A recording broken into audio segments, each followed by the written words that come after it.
Vamos al Evangelio de Juan, el capítulo 14.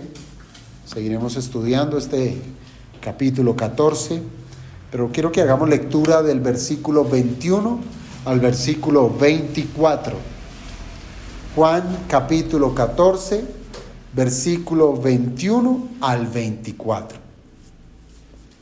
Esa será nuestra porción de estudio, así es que con reverencia vamos a leerla, con entendimiento, reconociendo que es la palabra de Dios, de aquel que lo da todo. Dice la palabra del Señor, verso 21. El que tiene mis mandamientos y los guarda, ese es el que me ama. Y el que me ama será amado por mi Padre, y yo le amaré y me manifestaré a él. Le dijo Judas, no el Iscariote, Señor, ¿cómo es que te manifestarás a nosotros y no al mundo? Respondió Jesús y le dijo, el que me ama, mi palabra guardará, y mi Padre le amará, y vendremos a él, y haremos morada con él.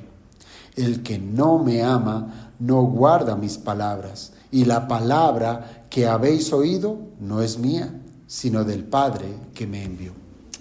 Amado Dios, gracias te damos a ti, Padre, por esta nueva oportunidad de acercarnos a tu revelación, acercarnos a tu consejo, a lo que tú quieres que el hombre sepa y aplique. Y hoy, amado Dios, venimos delante de ti con un corazón dispuesto a que hables en lo profundo de nuestro ser, que tengamos un corazón enseñable, que estemos en la disposición de humillarnos a tus mandamientos, a tu palabra. Que hoy, amado Padre, sea un día en el cual amemos tanto, tanto tu palabra, que nuestra condición, amado Señor, de necesitados se haga relevante. Así es que te rogamos, Padre bendito, que tengas misericordia de cada uno de nosotros, para que en el día de hoy sepamos cómo servirte a tus pies, recibiendo de tu verdad el alimento que tanto nosotros necesitamos. Te lo pedimos, oh Señor, orando en el nombre de Jesucristo. Amén. Muy bien, hermanos, ¿podemos tomar asiento?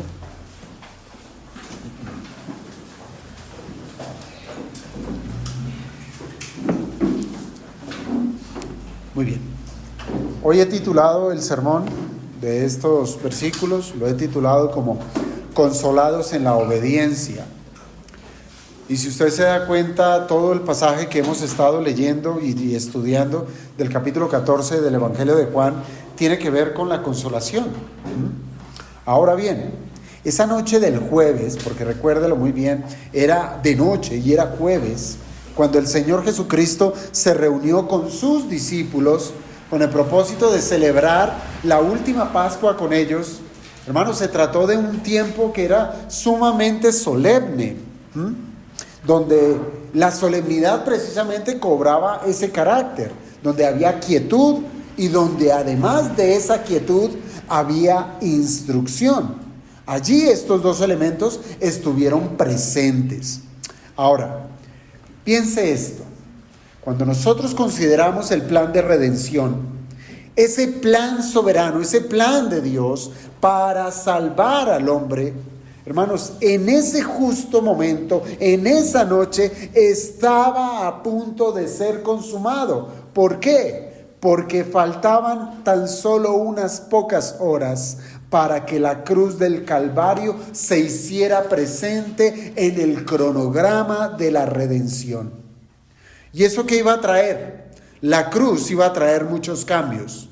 Ese plan que se había echado a correr desde la eternidad iba a traer en ese justo momento cambios muy significativos. El Señor se iría al cielo y el Espíritu Santo vendría a continuar la obra del Hijo. Así es que, hermanos, esto en otras palabras nosotros pudiéramos considerarlo como el amor de Dios que está siendo derramado sobre su pueblo. Dios está amando desde la eternidad ese jueves y seguirá amando a su pueblo. Ahora, hermanos, Ese acto de amor no fue la respuesta a lo que los hombres pudieran hacer. Y en esto debemos tener claridad. La redención tiene su origen ¿en dónde? En la voluntad de Dios, no en la voluntad del hombre. Es Dios quien tomó la determinación de salvar a los pecadores, pecadores que estaban muertos, pecadores incapacitados para hacer todo aquello que es bueno. Pero hermanos, si nosotros volvemos a esa escena allá en el aposento alto, allí tenemos a 11 varones que están en la quietud que es propia de ese momento. Pero a la vez de esa quietud solemne de estar escuchando las enseñanzas del Señor Jesucristo, también esa quietud estaba siendo permeada por una parálisis debido al miedo que estaba albergando el corazón de estos 11 hombres. Pero hermanos, hay una cosa que es muy segura, y es que esos 11 hombres que estaban allí presentes estaban en el lugar adecuado, en el mejor lugar que cualquier ser humano quisiera estar. Estaban a los pies del Señor Jesucristo.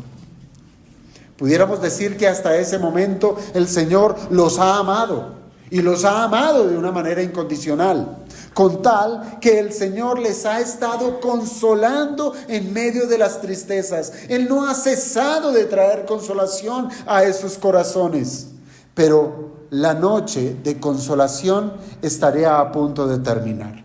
Esa noche acabaría pronto y tendrá que dejar estos discípulos ese lugar. Recuerden, un lugar cálido, un lugar tranquilo, un lugar donde había una comunión muy profunda, una intimidad con su maestro. Llegaría el momento, a pocas horas, de que tendrían que dejar ese lugar, y el pastor sería herido y las ovejas serían dispersas. Y esto nos deja mucho que pensar. Pues cada vez, hermanos, que nosotros venimos a adorar a Dios, nos reunimos con el propósito de postrarnos a sus pies, de tener comunión con Él, intimidad en medio de la adoración.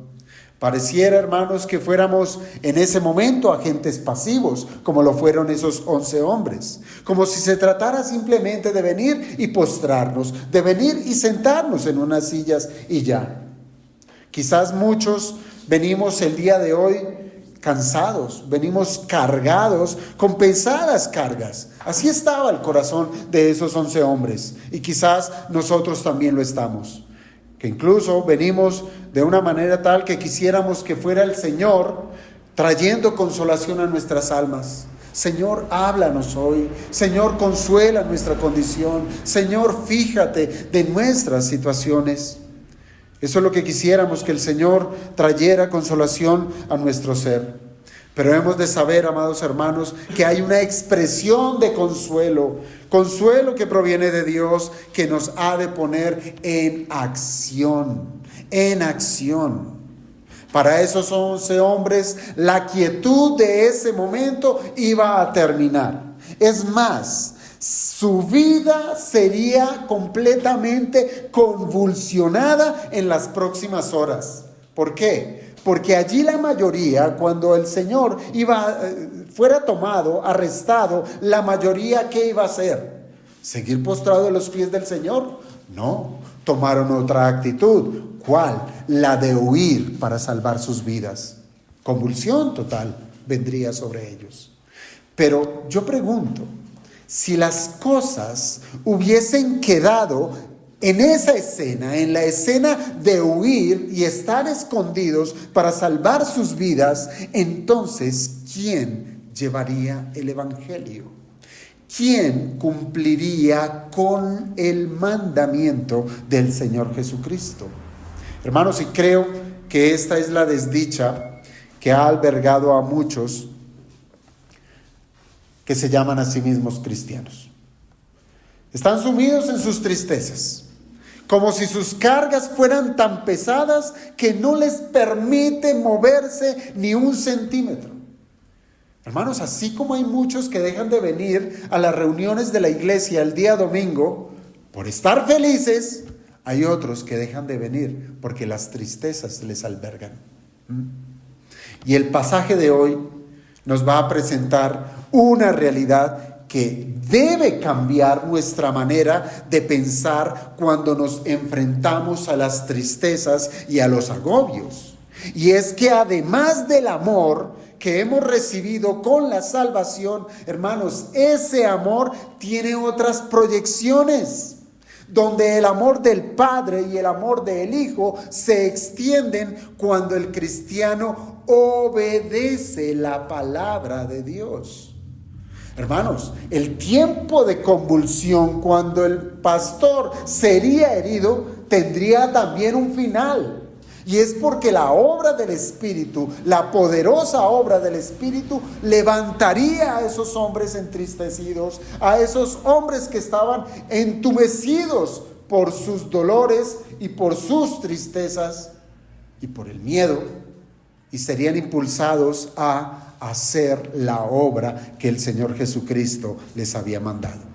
Y allí hay amor, hermanos. Allí hay consuelo. El Padre, el Hijo y el Espíritu Santo consuelan a sus discípulos y los levanta y los hace un ejército que los lleva a cumplir con su misión.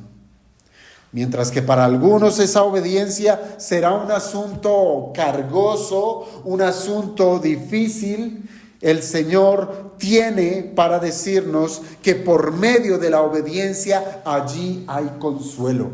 ¿Lo puede ver usted? Una balanza nuevamente, donde está el mandamiento de Cristo. Para algunos será un asunto que no quiero, es difícil, me cuesta, va en contra de mis deseos. Pero para el otro, o lo que nos va a presentar este texto, es que los mandamientos de Cristo van a resultar en consuelo, consolación. Así es que de esta manera, amados hermanos, el consuelo de Dios cobra otras dimensiones.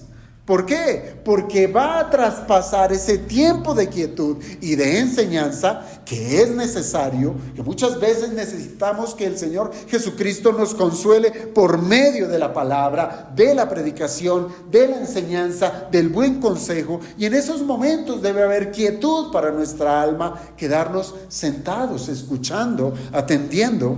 Pero ese tipo de consuelo va a cobrar otras dinámicas. ¿Cuáles? Cuando los cristianos son movidos a vivir en la verdad de la palabra de Dios. Allí hay un mayor consuelo. ¿Y cuál será el resultado, amados hermanos? ¿Cuál será el resultado cuando usted escucha la palabra de Dios y la palabra le consuela, pero le ordena? ¿Cuál será el resultado? Que seremos amados por Dios y el Señor se manifestará a nuestras vidas. Y yo pregunto, ¿o acaso estamos buscando otro tipo de consuelo? El pagano busca ser consolado. Si está enfermo, que sea sanado. Si tiene necesidad económica, que tenga un buen negocio y esto le traiga una buena retribución a sus bolsillos. Pero para el cristiano no hay mayor consuelo, no hay mayor retribución que el Señor venga, more y le consuele directamente. Así es que, amados hermanos, lo primero que quiero que tratemos y que encontramos en este texto es que el amor es ese vínculo, es ese pegante, si usted quiere entenderlo de esa manera, de la relación que tenemos con Dios. No hay otra manera de atar al cristiano con Dios si no es por el vínculo del amor. Es el amor. Y eso es lo que nos presenta estos versículos. Si usted se da cuenta, desde el mismo versículo 21, el que tiene mis mandamientos y los guarda, ese es el que me ama, y el que me ama será amado por mi Padre, y yo le amaré y me manifestaré a él. Ahora, si usted lee el versículo 23, el que me ama mi palabra guardará, y mi Padre le amará, y vendremos a él y haremos morada con él. Tanto el versículo 21 como el 23 tienen en común una sola cosa, y es el amor. El amor es lo que hace posible la relación entre el creyente y Cristo. No hay otra manera. No es el dinero, no es la emoción, es el amor. En esos versículos se habla del amor del cristiano por Jesús. Se habla del amor de Jesús por los cristianos. Y además de ello, estos versículos nos hablan del amor del Padre por los cristianos. Entonces, ¿cuál es el vínculo que relaciona al cristiano con Dios? El amor. No hay otro. Y es por el amor, hermanos, que hay entre el creyente y Cristo, que ahora el Padre se relaciona con los creyentes. ¿Y cuál es ese vínculo? Nuevamente, el amor. Y esa nueva relación entre el hombre y Dios es definida como la acción de morar de Dios en el creyente. Así lo pudiéramos nosotros resumir. La expresión del amor de Dios en medio de su pueblo es que Él venga a morar con su pueblo.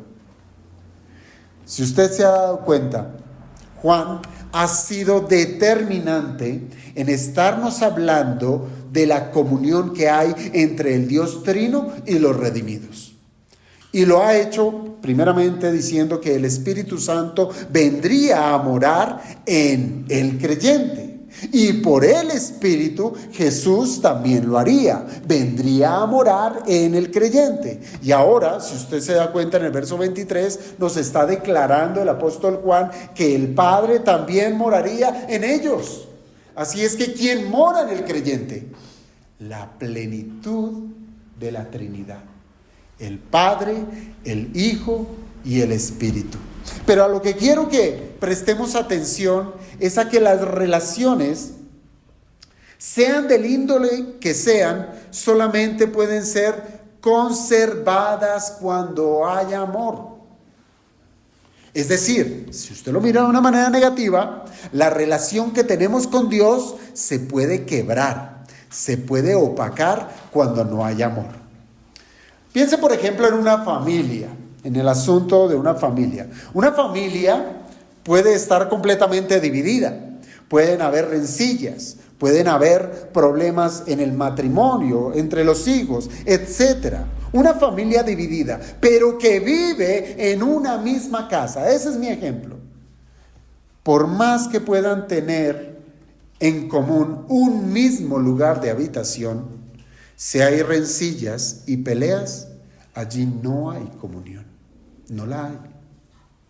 Entonces, que Cristo, por medio del Espíritu Santo, more en el creyente es un asunto que implica una relación que es vinculante con Dios y el creyente. Y esa relación está basada en el amor. El que tiene mis mandamientos y los guarda, ese es el que me ama. Aquí el Señor Jesucristo empieza a abrir, continúa más bien su discurso y apela allá a ese corazón debilitado de los discípulos, diciéndoles que es necesario que le amemos. Y ese amor está muy bien definido, como para que nosotros no estemos divagando de aquí para allá en procurar darle un significado cualquiera a lo que mejor nos parezca que es el amor. El Señor lo ha definido la manera correcta en que Él quiere que nosotros le amemos. No es lo que a nosotros nos parezca. El amor que aquí se habla está definido en una sola palabra. ¿Cuál? Obediencia. Obediencia. El amor está definida en la palabra obediencia. Para el Señor, el asunto de la obediencia es la expresión del amor de nuestra parte hacia Él. Pues expresa ¿qué? La vitalidad de la relación que tenemos con Él. Por tanto, hermanos, una relación, piénselo así, que se dice que está basada en el amor, hermanos, no es solamente por el uso de palabras bonitas, no es por el sentido solamente de las emociones que se asientan en un romanticismo que queda por allí volando. El Señor está definiendo el amor es con acciones. no solamente lleve esto al asunto del amor que le debemos a Dios, sino que nos debemos los unos a los otros. ¿Y por qué digo que el Señor está definiendo el amor con acciones? Él utiliza dos palabras, dos verbos. Si usted vuelve al verso 21, Él dice, el que tiene mis mandamientos y los guarda. Dos acciones, ¿verdad? Entonces, ¿cuáles son? Las acciones son tener y guardar. ¿Pero guardar qué? ¿Tener qué? Allí lo dice muy bien el Señor, sus mandamientos, que en los siguientes versos utiliza unas palabras de recambio. ¿Cuáles? A sus mandamientos le llama su palabra. Eso es lo mismo. Los mandamientos de Cristo y sus palabras son exactamente lo mismo. Y Dios, el Señor Jesucristo, quiere que le amemos teniendo su palabra y guardando su palabra. Necesitamos entender esas dos expresiones. ¿Qué es tener? Bueno, tener implica poseer algo, ¿verdad? Poseer algo. Implica posesión. Y los aquí presentes nosotros podemos decir con seguridad que tenemos la palabra de Dios, ¿verdad? Tenemos el libro, ¿sí? ¿Lo tenemos? Mire, tenemos el libro, tenemos la palabra de Dios. Además, muchos de nosotros tenemos quizás memorizados varias porciones de la Escritura. La tenemos la palabra de Dios. Y también nosotros podemos decir que gozamos de tener tiempos de instrucción y de enseñanza. Entonces, por ende, podemos concluir que tenemos la palabra de Dios, tenemos sus mandamientos. Ahora, además de eso, somos privilegiados en poder acceder a mucho material. Tenemos libros que nos ayudan a una mejor comprensión de la Escritura. Entonces, sí que tenemos la palabra de Dios. Entonces yo pregunto, ¿tenemos los mandamientos de Cristo? Sí, los tenemos. ¿Tenemos su palabra? Claro que sí. Ahora bien, hablar de los mandamientos de Cristo, como les decía anteriormente, o su palabra, no es otra cosa. Son exactamente lo mismo, pero para ir a puntualizar, a entender cuáles son esos mandamientos, cuál es su palabra, no es otra cosa, hermanos, que la ley expresada en el Antiguo Testamento. No entienda que hay dos legislaciones, una separada de la otra por 400 y pico de años. No, la ley de Cristo es la ley expresada en el Antiguo Testamento, pero que ahora en el Nuevo Testamento es aplicada y perfeccionada en Cristo Jesús. Él la cumplió. El Señor no vino a abolir la ley, como dice la Escritura, sino que la cumplió y la enseñó desde la perspectiva correcta. ¿Por qué correcta? Porque ésta había sido corrompida por los hombres. Entonces, esa es la ley de Cristo. ¿Dónde tiene usted la ley de Cristo? Aquí. Aquí usted la tiene. 66 libros. Pero, hermanos, no basta con tener los mandamientos de Cristo. Todos dijimos tenerla acá, ¿verdad? Todos tenemos los mandamientos de Cristo, pero no basta con tenerlos. Piense, por ejemplo, en esos maestros de la ley del primer siglo, ¿sí? Contemporáneos al Señor Jesucristo. Esos maestros de la ley, ¿tenían la palabra escrita? Sí, la tenían. Y ampliamente también la memorizaron. Y aún así, el Señor mismo los encaró por no cumplir lo que ellos tenían en sus manos y en sus mentes. Ellos tenían la palabra y quizás la cumplieron externamente, pero jamás nunca la guardaron. Es por ello, hermanos, que el que tiene la palabra de Cristo ahora debe ¿qué? Guardarla. Debe guardarla. ¿Y qué es guardar? Bueno, guardar los mandamientos de Cristo es obedecerlos. Pero no sencillamente obedecerlos, sino hay que obedecerlos con fidelidad. Eso es guardarlo. Guardar significa atesorar, es tomar algo y hacerlo suyo, es amarlo, es tenerlo como un gran tesoro. Por eso es que va a tomar los mandamientos de Cristo y los va a preservar en su vida, los va a proteger y los va a estimar como algo verdaderamente valioso. como un gran tesoro, como algo que es verdaderamente sagrado. Eso es guardarlo. Entonces no es obedecer por obedecer. Y esto solamente, hermanos, puede ser posible por la actitud que se tenga en el corazón. No de una simple obediencia externa, sino de aquella que desea saber más de aquel que le ha amado. Esa es la intención. Cuando nosotros queremos guardar la palabra de Cristo, es porque queremos conocer a nuestro amado, porque queremos conocer a aquel que me amó.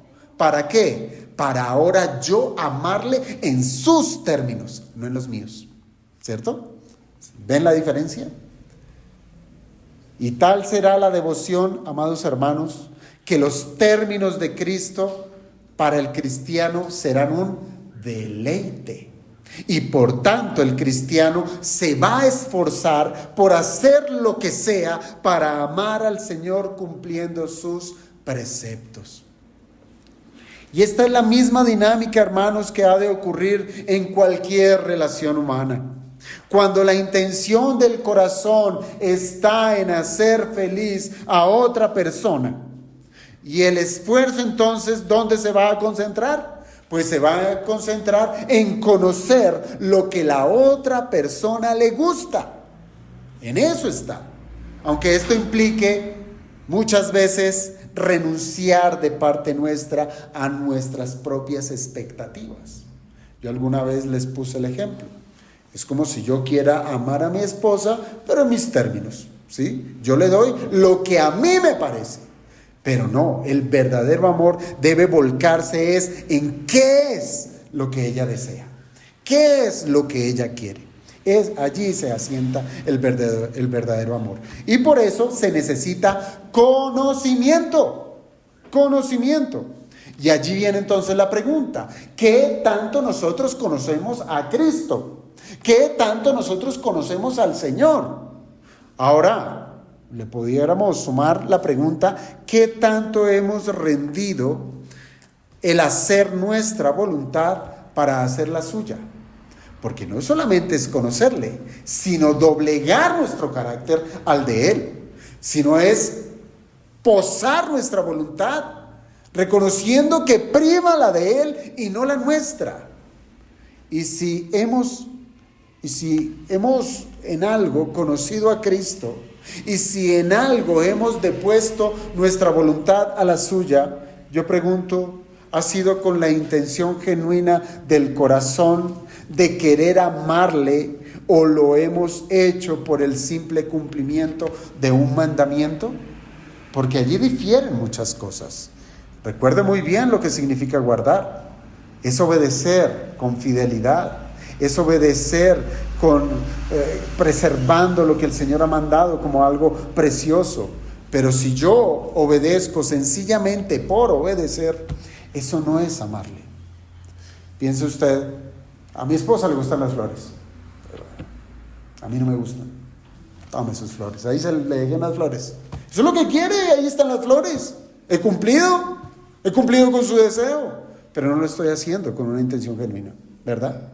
Entonces, hemos de considerar todos estos elementos para verificar si realmente estamos amando a nuestro Cristo como es debido. Y cuando nuestra obediencia es natural, óigase bien a esto, cuando nuestra obediencia es natural a la obra transformadora del Espíritu Santo, es decir, cuando yo amo a Cristo conforme a lo que el Espíritu me lleva a hacer, ciertamente vamos a amar la ley de Cristo, y esa ley no será cargosa, será un deleite cumplirla, y un gran peso nos será quitado. ¿Por qué? Porque será hermoso amar a Cristo con lo que Él quiere que nosotros le amemos. Pero ahora, esa relación que pudo ser posible por la iniciativa de Dios al amar a pecadores, y que ahora esos pecadores redimidos pueden amarle a Él, ese amor va a continuar su ciclo natural. ¿Y cuál es el ciclo natural? De amor por amor, amor por amor. el amor será respondido con más amor. Por tanto, al amor que el creyente puede expresarle a Dios, ese amor será retribuido al creyente, ¿cómo? Con más amor. Entonces yo pregunto, ¿se tratará de un amor condicional? Es una pregunta interesante en este asunto. ¿Por qué? Aunque parezca contradictorio, este pasaje que estamos estudiando nos habla de la relación que hay entre Dios y sus redimidos bajo la expresión de un amor recompensado. Entiendan. Entendamos esto. El amor del cristiano hacia Dios no es condicional. No lo es. ¿Sí? ¿En el sentido de qué? En el sentido en que la salvación depende de ese amor, del amor de Dios. Sin embargo, sí hay un fundamento y una causa previa.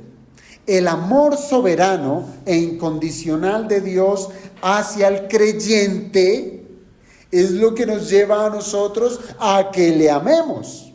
¿Esto qué implica? Esto implica que el amor del cristiano hacia Dios no es la causa de la gracia divina, sino es la respuesta a esa gracia, a ese amor que recibimos nosotros. Es como lo escribió el mismo Juan en una de sus cartas. Nosotros le amamos a Él, ¿por qué? Porque Él nos amó primero. Ese es el orden, ¿sí? Nosotros no le amamos a Él para que Él nos ame salvándonos. No. Tan incondicional es el amor de Dios que a pesar de nuestra inconstancia, que a pesar de nuestra imperfección, que nuestra obediencia sea imperfecta, hermanos, Dios sostiene nuestra salvación por su pura gracia. Así nosotros fallemos en nuestra obediencia, así no le amemos como Él quiere que nosotros le amemos, Él nos ha amado de una manera tan incondicional que Él sostiene su promesa hasta el final. Pero pasajes como el de hoy nos muestran que hay veces cuando Dios responde positivamente, recompensando al cristiano cuando Él le expresa amor. Por eso les hacía la pregunta, ¿un amor condicionado? Pudiéramos más bien llamarlo un amor recompensado.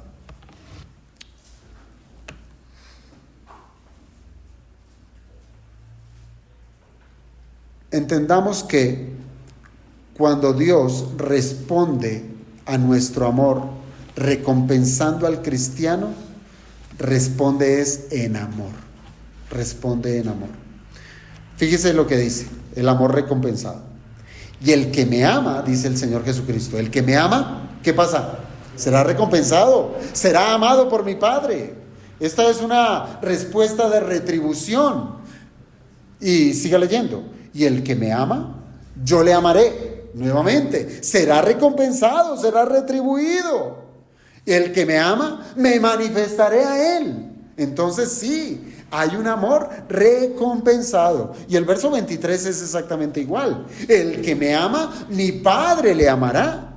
Y el que me ama, vendremos a él y haremos morada con él.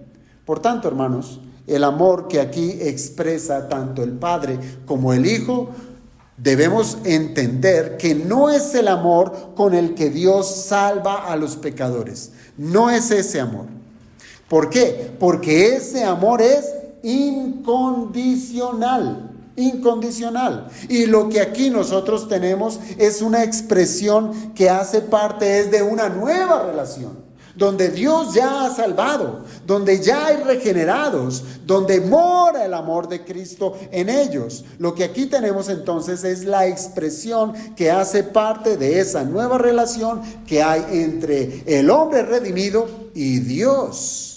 Se trata de un amor especial. Entonces, cuando usted lea un pasaje como esto, entienda que del amor que se habla acá no es del amor salvador, sino de un amor especial, donde Dios expresa su complacencia. Expresa su complacencia. ¿Cómo? Afirmando la comunión íntima de esa nueva relación con algunas bendiciones. El Señor ha hecho la paz entre los hombres y el Padre. Y ahora en esa nueva relación, ahora hay otras bendiciones que son fruto del amor. Piensa, por ejemplo, en la relación que hay entre los padres e hijos. Aquí, de manera terrenal. La relación que hay entre padres e hijos. Un padre amará a su hijo simplemente ¿por qué? Porque es su hijo. Lo va a amar porque es su hijo. Y aunque el hijo le falle, aunque el hijo sea un calavera, aunque el hijo se equivoque, el padre le seguirá amando, ¿verdad? Le seguirá amando. Pero hay un amor que es especial, un amor que es producto de la alegría de un padre que puede experimentar cuando encuentra en la obediencia de su hijo complacencia. Cuando un padre se siente complacido por una acción de su hijo, hay alegría en el padre, y el amor, y el padre lo que hace es retribuir a esa complacencia con un acto de amor. El padre se va a llenar de felicidad cuando su hijo es obediente. Recuerde, usted los va a amar, sea malo, sea bueno, los va a amar. Pero va a haber un amor especial, ¿cierto? Un amor especial por aquel que es obediente. Lo que hace que el padre extienda su generosidad con alguna recompensa especial.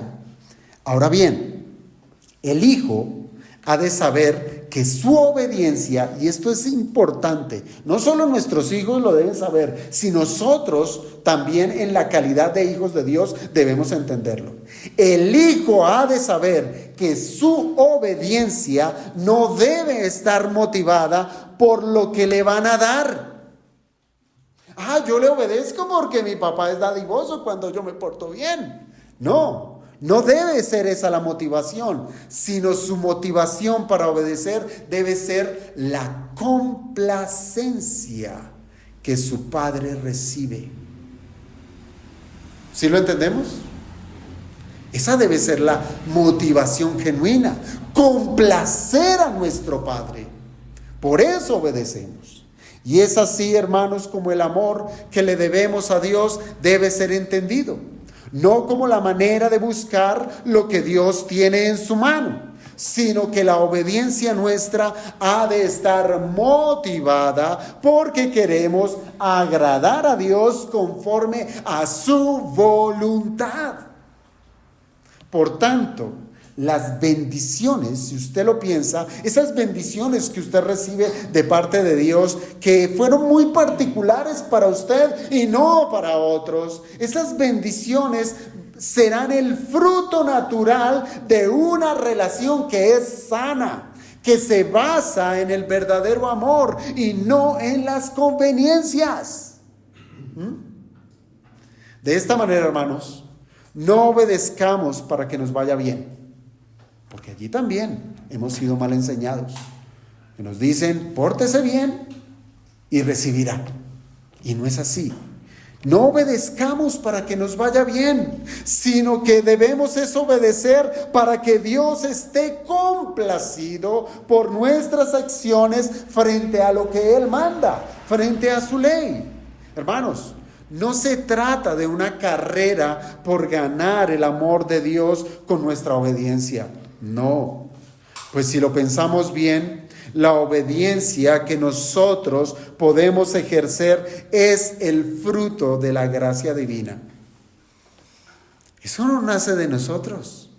La obediencia genuina no nace de nosotros, es fruto de la gracia divina, pues es Dios quien produce el querer como el hacer. ¿Por qué nosotros podemos obedecer a nuestro Dios? Porque es el Espíritu Santo quien produce fruto espiritual en medio de nosotros, que nos permite primeramente deleitarnos en su ley, en la ley de Dios, y en segundo lugar dándonos la capacidad de poder obedecer. Así es que no saquemos pecho cuando hemos sido buenos cristianos. He ofrendado, he participado, es que yo predico, es que yo hago, es que yo sirvo. No, porque todo eso ha venido del cielo, de quien da toda buena dádiva, de Dios. Y es tan rica, hermanos, la gracia de Dios a favor nuestro, que en la vida, en la nueva vida que tenemos en Cristo, ahora podemos distinguir que obedecer a nuestro Cristo atrae el amor especial de Dios. Y eso es lo que nos muestra aquí el texto. Que ahora con el Espíritu, quien nos insta y nos muestra la verdad de las Escrituras, hoy nos muestra que obedecer a nuestro Señor Jesucristo atrae el amor especial de Dios. ¿Y quién no quiere ser amado por Dios? ¿Quién no quiere ser amado por el Padre? ¿Quién no quiere ser amado por el Señor Jesucristo? Pero sí debemos también preguntarnos en qué consiste ese amor especial de Dios. ¿Será que el Señor, si yo me porto bien, me dará ese carro que tanto quiero? ¿Será que si yo cumplo y obedezco sus mandamientos, me dará salud por muchos años sobre esta tierra? ¿En qué consiste ese amor especial de Dios? Pues bueno, estos mismos versículos nos dan la respuesta. Nosotros cuando amamos a Cristo, ¿sí? Es decir, cuando obedecemos su ley, cuando somos obedientes a su palabra, ocurren varias cosas en retribución. 3 cosas nos lista aquí este pasaje. Primero, seremos amados por el Padre. Eso es lo que ocurre cuando nosotros amamos a Cristo. Seremos amados por el Padre. Entonces ahí más de uno dirá, ¿y el carro? ¿Y la casa? ¿Y el trabajo? ¿Dónde quedó? ¿Le parece poco ser amado por el Padre? En segundo lugar, seremos amados por el Hijo, y el Hijo se manifestará en nosotros. Esta es una segunda expresión del amor de Dios para con nosotros. Y en tercer lugar, nos dice este texto que cuando nosotros amamos a Cristo, siendo obedientes a su palabra, el Padre y el Hijo vendrán al creyente y harán morada con él. Esto, sale de cualquier asunto terrenal, aunque el cumplimiento es en la tierra. Estos son asuntos netamente espirituales. ¿Qué es el amor del Padre? Quiero hacer una introducción de cada uno de ellos de una manera muy somera. Pero ¿qué es eso del amor del Padre? ¿A qué se refiere el Señor Jesucristo con que seremos amados por el Padre? ¿Es que acaso el Padre no nos ama? Ya lo hemos hablado, el Padre nos ama. Y nos ha amado desde la eternidad, de tal manera que la provisión de la salvación nos llegó a nosotros. Fuimos amados en el Hijo. El Padre nos ama. Pero ¿a qué se refiere con este amor especial de parte del Padre? Bueno, lo primero que yo quiero decir es que el Padre ama a su Hijo, al unigénito, ¿verdad? Lo ama. Y Él está dispuesto a amar a todo aquel que ame a su Hijo. Él está dispuesto a amar a todo aquel que honre al Señor Jesucristo. Y esto nos deja saber, aunque el Padre se complace por nuestra obediencia, la base de esa complacencia está en el honor y la gloria que le damos a su Hijo Jesucristo. Cuando obedecemos a Cristo, le damos honor y gloria. Le damos el lugar que le corresponde. Claro, el Padre se complace por nuestra obediencia, pero se complace más porque el Hijo está recibiendo la gloria que merece. Y habiendo dicho esto, aunque hay una gran diferencia en lo que es una criatura caída y nosotros los redimidos, porque piense usted en la criatura caída, no redimida, enemiga de Dios, incrédula del ofrecimiento de salvación de parte de nuestro Señor Jesucristo por el Evangelio, y por el otro lado el creyente. Hay una distinción entre esos dos grupos, pero aún así, óigase bien, aún así Dios ama a toda su creación. Los ama a todos, a toda su creación. Y por tanto, ¿qué hace Dios? Sostiene a toda su creación por su providencia. Entonces, aunque ustedes no se den cuenta, o no nos demos cuenta, el Señor ama al impío. De una manera general. Hace salir el sol sobre buenos y malos, ¿cierto? Puede tener un trabajo, puede gozar de salud, puede gozar de cosas que él sabe hacer, pero que no nacieron de él, sino que Dios se las puso para que supiera hacerlas. Y ahí el Señor está expresando su amor. Pero el trato para con sus redimidos es algo especial, muy especial. Porque estos redimidos aman lo que más ama el Padre, a su Hijo, a su Hijo. Y para ellos, para los redimidos, el Padre les extiende un amor que se basa en la relación que hay entre padres e hijos. Dios no se relaciona de la misma manera con el resto de la creación. Se relaciona como Dios creador y criatura. Pero con nosotros los redimidos entramos a una relación especial donde Él es Padre y nosotros hijos. Aunque nosotros seguimos siendo criaturas, somos de su posesión. Pero la salvación nos permitió tener por gracia un estatus especial. ¿Cuál? El de hijos. Hijos. Y en esa nueva relación, ahora el Señor nos trata con el amor de un padre. Este es un amor, ¿cómo es el amor de un padre? Es un amor protector. Si pudiéramos reducirlo a una sola palabra, es un amor protector. Ahora, llévelo al grado de Dios, quien es infinito, ¿sí? Imagínese la protección de nuestro Padre. Dios nos cuida. Dios cuida de sus hijos como un padre amoroso que protege, que guía, que provee, que da todo lo que necesitan sus hijos, incluyendo la corrección cuando es necesaria para el crecimiento espiritual de los suyos. Es como lo dice el salmista: como el Padre se compadece de los hijos, se compadece Jehová de los que le temen. Él mismo, Dios mismo hace esa comparación. Yo me compadezco de estos redimidos como un padre se compadece de sus hijos. El padre no se compadece de la misma manera con un extraño, sino con sus hijos de una manera especial. Así es que, hermanos, cuando nosotros nos esforzamos en trabajar para mantener una relación correcta con Dios, ¿qué ocurre? El Padre nos permite tener más claridad y ser más sensibles a su amor paternal. Es como si nos acercáramos más a su lugar de reposo. Y es allí donde, Padre, ¿qué quieres? Y podemos disfrutar de esa comunión más profunda con Él. Tenemos mayor claridad, somos más sensibles a su amor paternal. Y es allí, en la obediencia, que hay algo especial que nos hace buscar a Dios con mayor confianza.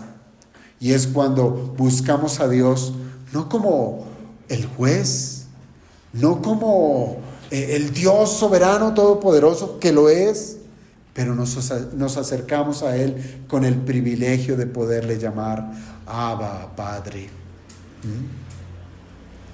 No somos hijos por ser obedientes, entiéndalo. No somos hijos por ser obedientes, es por gracia que lo somos. Pero en la obediencia, la relación con el Padre se hace más clara, se estrecha más y más. Somos más agradecidos por sus cuidados. Somos más felices por pertenecer a su familia. Yo le pregunto, ¿no le parece una bendición especial? Sí que lo es. Sí que lo es. Ahora, ¿qué es eso del amor del Hijo? Porque eso es lo que promete el Señor Jesucristo, ¿sí? Cuando Él dice: el que me ama, yo le amaré, ¿cierto? Yo le amaré. Y si usted entiende esto, las mismas palabras de Cristo, sus mismas demandas, su misma ley se convierten en una bendición para nosotros. Entonces sí, obedecer su ley se convierte en bendición, se convierte en un amor de parte de Cristo para con nosotros. Así es que debemos abandonar esa idea fría y esa idea lejana que nos puede causar la palabra mandamiento, ¿sí? Porque muchas veces consideramos la palabra mandamiento como si estuviera escrita en una espada filosa que no nos permite acercar con cuidado. No, el mandamiento debemos verlo como una bendición de parte de Cristo. Cada instrucción de nuestro Señor Jesucristo es la expresión de una relación íntima, personal y exclusiva entre Cristo y los creyentes. Y esto tiene su asiento. ¿Por qué? Piense las veces, amados hermanos, que el Señor se dirigió exclusivamente a sus discípulos, exclusivamente, incluyendo este jueves en la noche, donde el Señor se reunió solamente con sus discípulos. En otras oportunidades, cuando el Señor enseñó, aunque multitudes se agolparon para escucharlo a Él, muchas de sus enseñanzas eran solamente para los suyos, para los creyentes. Un ejemplo, el Sermón del Monte. Muchos estaban allí, pero esas palabras, ¿para quién estaban dirigidas? Para los que le pertenecen. Y así también ocurrió con la mayoría de sus parábolas. Eran para los suyos, para sus discípulos. ¿Qué nos muestra esto? Que la relación de Cristo para con los suyos es exclusiva. Hay exclusividad. Así es que cuando nosotros obedecemos a Cristo, verdaderamente somos bendecidos, porque las palabras del Señor empiezan a trazar un lazo más profundo, donde el Señor nos está hablando a nosotros y es: yo quiero de ti. Yo quiero que tú seas esto para mí. Yo quiero, con lo que te estoy ordenando, marcar mi imagen sobre la tuya, para que todo aquel que obedezca mi mandamiento, nos está diciendo el Señor, que mi imagen pueda ser replicada en cada uno de los corazones que obedecen. Pero aún más, guardar las palabras del Señor nos permiten reconocerle de una manera mayor, con la cual vemos el grado de involucramiento de parte del Señor en esta nueva relación con nosotros. Yo le pregunto, ¿en algún momento usted, como creyente, ha estimado al Señor Jesucristo como su hermano? Uno dice: Él es mi Señor, Él es mi Salvador, Él es el soberano, la segunda persona de la Trinidad. Pero mi hermano, tan cerca, tan filial. Pues eso, hermanos, es lo que ocurre cuando nosotros nos relacionamos con Cristo. Cuando obedecemos a Él, podemos conocer que hay una relación más estrecha con Él, y lo sabemos cuando nos rendimos a sus palabras. En cierta ocasión, cuando el Señor estaba enseñando en una casa, su madre y sus hermanos de sangre vinieron a buscarle y preguntaron por Jesús. Y llegó la voz hasta donde el Señor y le dijeron: Maestro, tu madre y tus hermanos te buscan. Y los discípulos del Señor, que estaban sentados alrededor, haciendo que, siendo obedientes a Cristo, escuchando a su Señor, el Señor dijo: todo aquel que hace la voluntad de mi Padre que está en los cielos, ese es mi hermano, mi hermana, mi madre. Entonces, ¿qué tenemos acá? Claro, es un asunto netamente espiritual, y nos deja el consuelo de saber que la relación que tenemos con Cristo ya no solo es la de maestro y discípulo, sino una relación más íntima, una relación más cercana, basada en la filiación divina. Él es nuestro hermano con H mayúscula, que comparte nuestra humanidad y que nos guía como el primogénito en la familia de Dios. Y es así, hermanos, como guardar los mandamientos de Cristo abre la puerta para la bendición de ser sensibles a la presencia de Cristo en nuestras vidas de una manera especial. ¿Por qué? Porque en cada una de nuestras luchas, en cada una de nuestras necesidades, tenemos la plena confianza que nuestro Señor las comprende y se compadece de ellas como un hermano.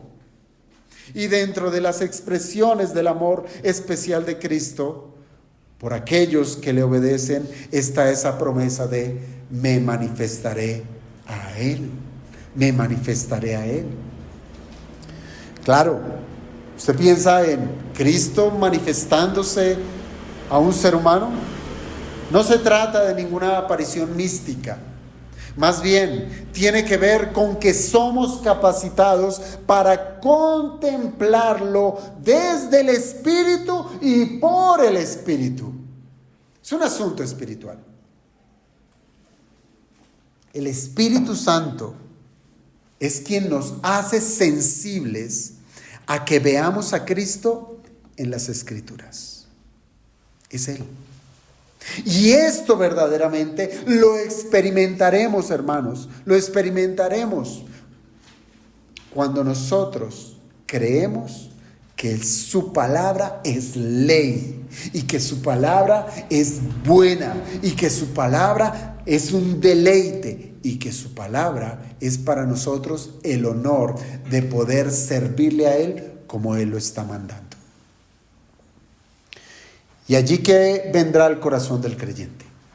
Vendrá gozo, vendrá esperanza. Y todo esto cuando nosotros buscamos a Jesús cada vez que vamos a la Biblia, o cuando somos expuestos a las predicaciones, cuando venimos a la mesa del Señor y cuando tenemos la seguridad que Jesús está a nuestro lado en las aflicciones y en las alegrías, y cuando nos abstenemos de pecar. ¿Por qué? Porque tenemos la seguridad de que Él está ahí. Ahí. Él se manifestará a nosotros. Cuando el apóstol Pablo, en sus últimos días, estando preso en Roma, justo antes de ser ejecutado por causa del nombre del Señor Jesucristo, hubo un mensaje muy sentido en la segunda carta que le escribió a Timoteo, donde él menciona que fue abandonado por quienes en algún momento fueron sus compañeros. Dolor en la tragedia. Él experimentó la soledad en el momento más difícil de su vida. Y aunque él lamentó su condición de haber sido desamparado por sus compañeros, él declaró, 2 Timoteo 4, 17 al 18. Tome la cita y yo la leo. 2 Timoteo 4, 17 al 18. Pablo declaró,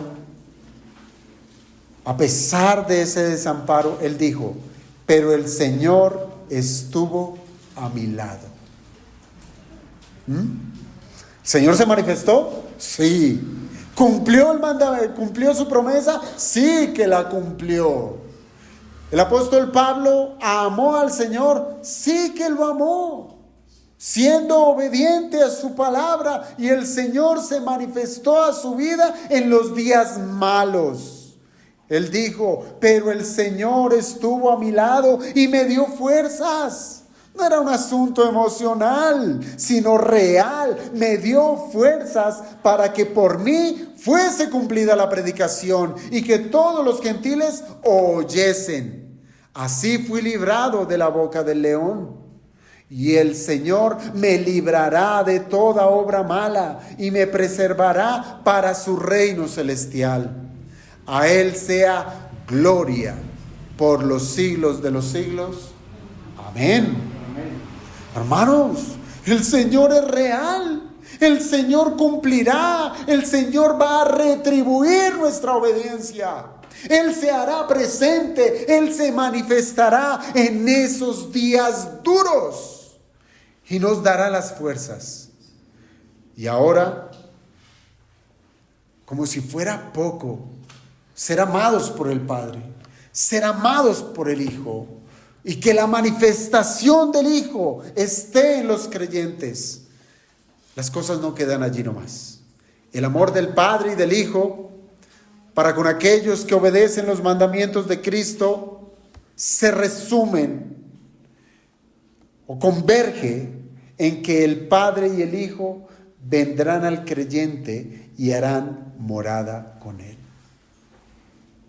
Hermanos, el Señor en el aposento alto ha consolado a los discípulos diciéndoles que el Espíritu Santo vendría a morar con ellos. Eso fue un consuelo de parte del Señor. Y con el Espíritu también su persona estaría con los discípulos. Y ahora el Señor les asegura que la presencia del Padre también morará con ellos. J.C. Ryle, él dijo al respecto, abro comillas: esta es una verdad puramente experimental, conocida solamente por aquellos que la han experimentado, cierro comillas. Hermanos, nadie puede confesar esta verdad que es experimental, sino solamente el que la ha vivido, de saber que el Padre, el Hijo y el Espíritu moran con Él. Hermanos, la presencia del Dios Trino en el creyente está entre los más altos honores que un ser humano pueda tener. Muchas veces quisiéramos tener la compañía de tal y tal persona, pero no hay un honor más alto que tener la compañía de el Dios Trino. Y es por ello, hermanos, que ahora nosotros podemos orar confiadamente: Padre nuestro.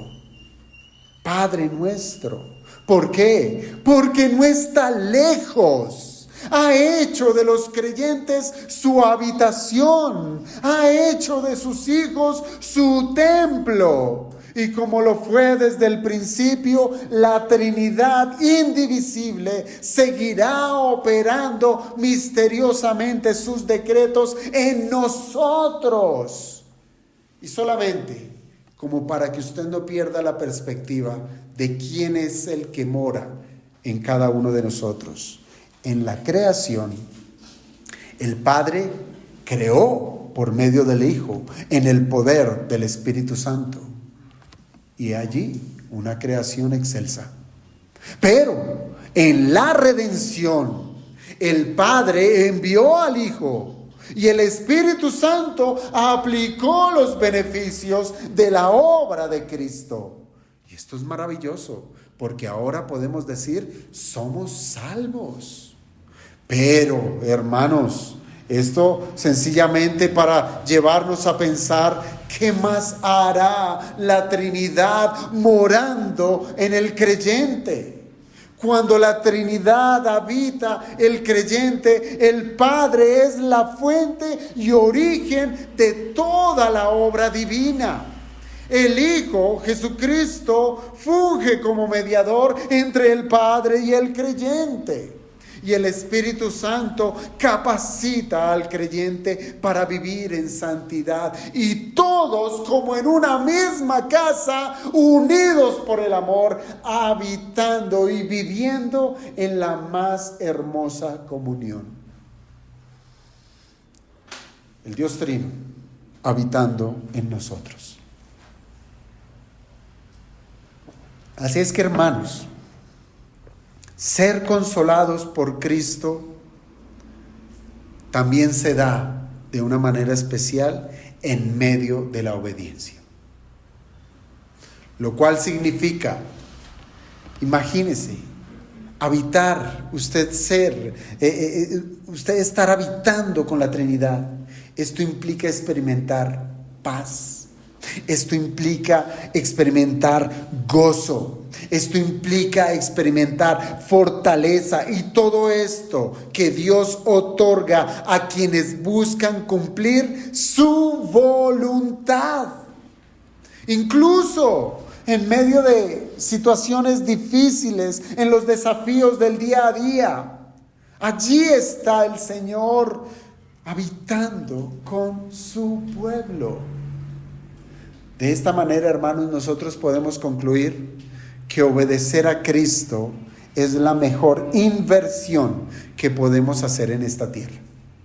Pues seremos amados con un amor especial por el Padre y por el Hijo, donde Dios promete habitar en el corazón de los creyentes que le aman. Pero hay una consideración que no puede ser pasada por alto. Y es una consideración de carácter negativo. Y es la negativa de aquellos que profesan a Cristo, pero no le obedecen. No le obedecen. Y bien, el Señor cierra esta porción en el verso 24 diciendo: el que no me ama, no guarda mis palabras. En estas palabras, hermanos, no hay matices. No hay matices, no hay zonas grises, como si las buenas intenciones, como si los sentimientos o como si las palabras decoradas pudieran suplantar la obediencia. Nadie puede decir: Señor, yo te amo, te amo, te amo, te amo, pero no le obedezco. No crea que verdaderamente le ama. Muchos, dijo el Señor, en aquel día dirán: Señor, Señor, te amé, haciendo, predicando, haciendo milagros, sanando, expulsando. Hizo obras verdaderamente, pero con una intención completamente errada. Y el Señor le dirá: nunca te conocí. Y recuerde muy bien esa palabra conocer, que implica intimidad, una relación muy estrecha. Nunca me relacioné contigo. No hay matices, hermanos. El que no guarda las palabras de Cristo no ama a Cristo. Si no hay obediencia, no hay amor.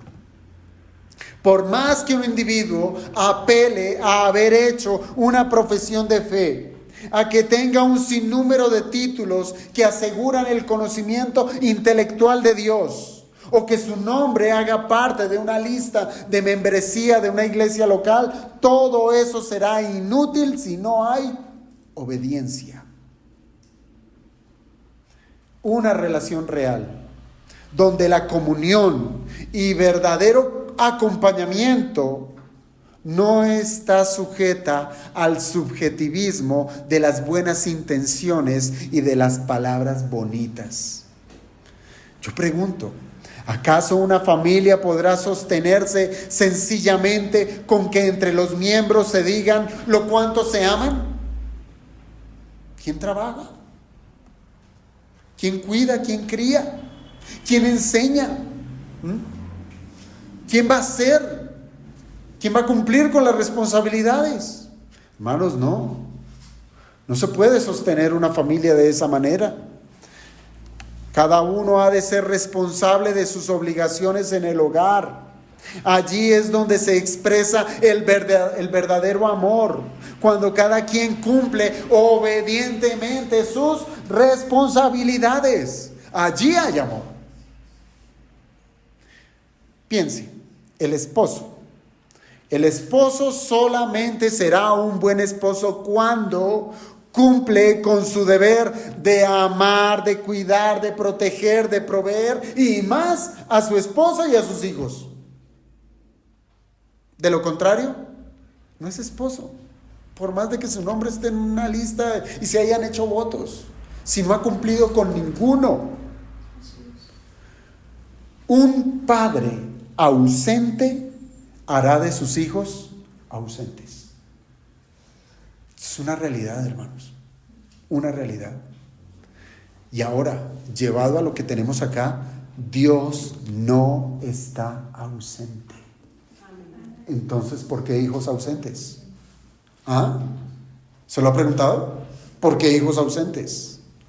Dios no está ausente, ahora ha venido a morar con el creyente y exige, óigase bien, exige, no aconseja, exige de sus hijos que cumplan con sus deberes. Y así las cosas van a funcionar como es debido.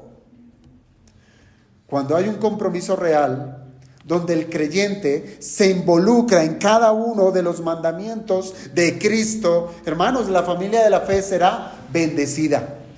Habrá bendición. Pero cuando el desinterés por las obligaciones comienza a rondar en el corazón del creyente, hermanos, las relaciones se van a deteriorar. Van a comenzar por la primera, la relación con Dios. Esa es la primera que se deteriora.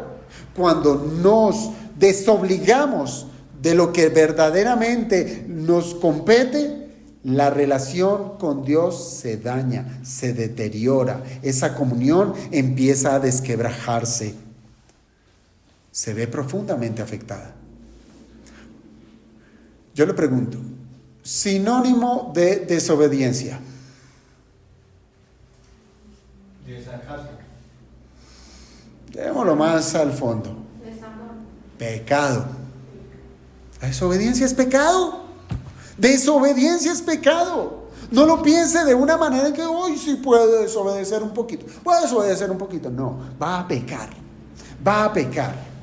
La desobediencia no es otra cosa que pecado. Y el pecado siempre va a estorbar la relación que tenemos con Dios. Siempre. Y cierro con esto, hermanos. ¿Se acuerdan de la parábola de los dos hijos? ¿Sí? Por allá en Mateo 21. En esa parábola, el padre de familia tiene dos hijos. Y a cada uno de ellos los manda al campo a hacer sus labores. ¿Sí? Esa parábola nos recuerda a nosotros que somos hijos necios. Somos hijos necios. Que nos cuesta ser obedientes. Y yo digo que es natural. ¿Por qué? Porque todavía tenemos un escollo de pecado en medio de nosotros. Es natural porque somos pecadores. Por eso nos cuesta ser obedientes. Pero la redención nos abrió un camino. Y es el camino del arrepentimiento. Y es así, hermanos, cuando el padre de familia de esa parábola dio una orden, y ahora llévelo al plano, cuando el Señor nos da una orden, y por nuestra rebeldía nosotros digamos, como ese hijo, no quiero, ¿sí? Ve al campo a trabajar, no quiero, ve a la iglesia, no quiero, ora, no quiero. La puerta que nos abre la redención es la del arrepentimiento, y es allí donde el hijo, el que es verdaderamente hijo, se arrepiente. El arrepentimiento que produce el Espíritu Santo cuando aplica la Escritura y lo trae nuevamente en sí, como al pródigo, al hijo pródigo, que en su momento dice la Escritura, volviendo en sí. Esto es el actuar del Espíritu en ese corazón. Y se dio cuenta, he pecado contra el cielo y contra mi Padre. Volveré a Él, le pediré perdón. Esto lo produce el Espíritu. Y es solamente cuando nos arrepentimos es que podemos volver al camino de la obediencia. Pero hay de aquellos que con sus labios profesan obediencia, pero en la práctica no la hacen ni se arrepienten. Ellos no tienen parte con la familia de Dios. No la tienen. Debiéramos examinar nuestras vidas, hermanos.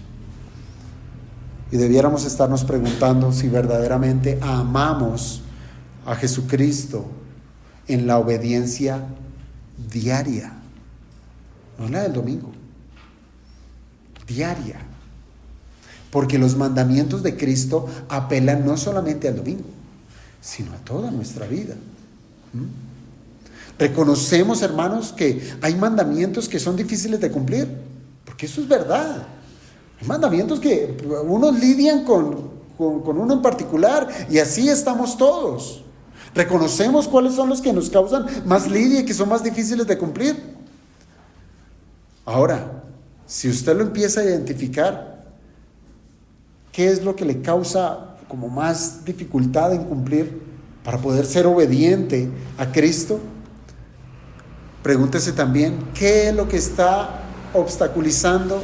¿Qué es lo que está estorbando a que no obedezca ese mandamiento? Y ahí usted va a empezar a darse cuenta dónde es que debe arrojar su hacha para derribar eso que le está obstaculizando su obediencia. Puede ser algo, puede ser alguien que lo hemos puesto para preferirlo en lugar de Dios.